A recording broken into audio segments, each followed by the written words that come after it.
Jacaylku waa wax aad u qurux badan, sidoo kale jacaylku waa naxariis iyo kalsooni, waxaana dareemi karo dadka ku nool dunidan.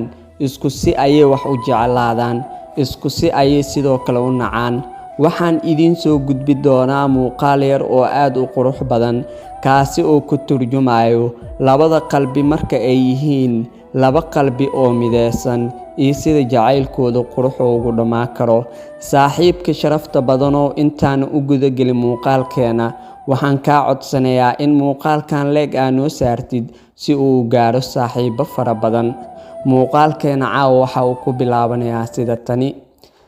Muuqaalkan idin muuqdo oo ah wiilkan ardayga ah iyo gabadhan ardayda ah waxay isla dhigtaan iskuul, sidoo kale waxay yihiin laba qof oo aad isku jecel. Noloshoodu wax walba waa ay ka wada dhaxaysaa, xitaa xabad xanjaa haddii ay helaan waxa ay diyaar u yihiin in ay isla cunaan. Mar walba waxay yihiin kuwo isku faraxsan, isku dhoola cadeeyo, sidoo kale noloshoodana waxa ay tahay kuwo mar walba ay ku midoobeen waxbarashada. Kadib waxaa ka dhashtay jacayl aad u qurux badan, midba midka kalena oo qalbigiisa aad u taabanayay. Waxa ayna muuqaalkan uu sawirayaa marka aad tahay qof daacad ah, haddana qof kale oo daacad ah heshid, sida uu noqonayo jacaylkiina iyo raxmadda iyo naxariista iyo kalsoonida labada qof ee markaas ku dabaalanayaan.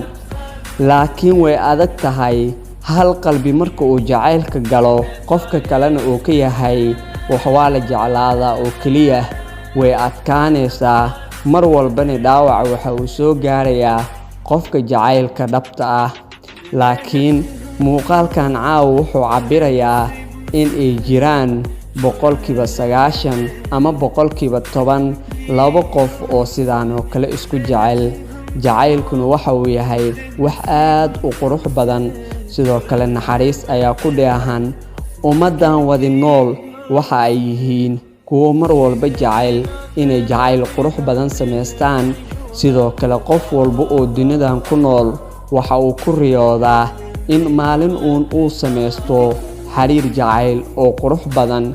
Inkastoo silsiladaha jacaylka ay yihiin kuwo aad u qaraar badan, mararka qaarna ay yihiin kuwo aad u farxad badan, sababtoo ah adiga oo daacad ah ayaa gacanta waxa u geli kartaa qof lugooyo badan oo aan jacaylka iyo qiimaha uu leeyahay waxba aanan ka garanaynin. Mararka qaar waxaa dhacdo in jacaylka adigoo daacad u ah, sidoo kale qof kale oo daacad ahna uu kugu soo aado. Riyooyinka qaar waxa ay yihiin kuwo qofku uu ku riyoodo marka uu hurdaayo. Riyooyinka qaar marka aad ku riyoonayso jacaylku aad ayay u qurux badan yihiin, sababtoo ah wax jacaylka weyn oo lagu riyoodo ma jirto. Jacaylkuna waa nolosha ugu sareyso, qof walba oo dunidan ku nool oo ku riyoodo in maalin uu sameysto. Dadka qaarkiis waxay aaminsan yihiin jacaylku inuu yahay wax afka oo keliya laga sheego. Dadka qaarkiis waxay aaminsan yihiin jacaylku inuu yahay wax lagu kaftamo. Laakiin dadka sida dhabta ah u saameeyay jacaylka ayaa dareemi karo dhaawacyada uu leeyahay jacaylka, xanuunka uu leeyahay, qalbiga murugada uu dareemayo.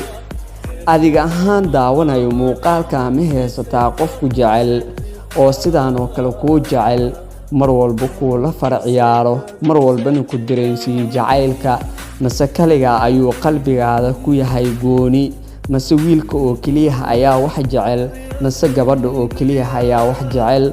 Haddii jacaylka dhan lagu sheegay oosan ahayn labada qof oo in ay daacad isku ahayn, kaas waxa uu noqonayaa waqti lumis, ama wuxuu noqonayaa mid mar walba aad isku dhacdiin.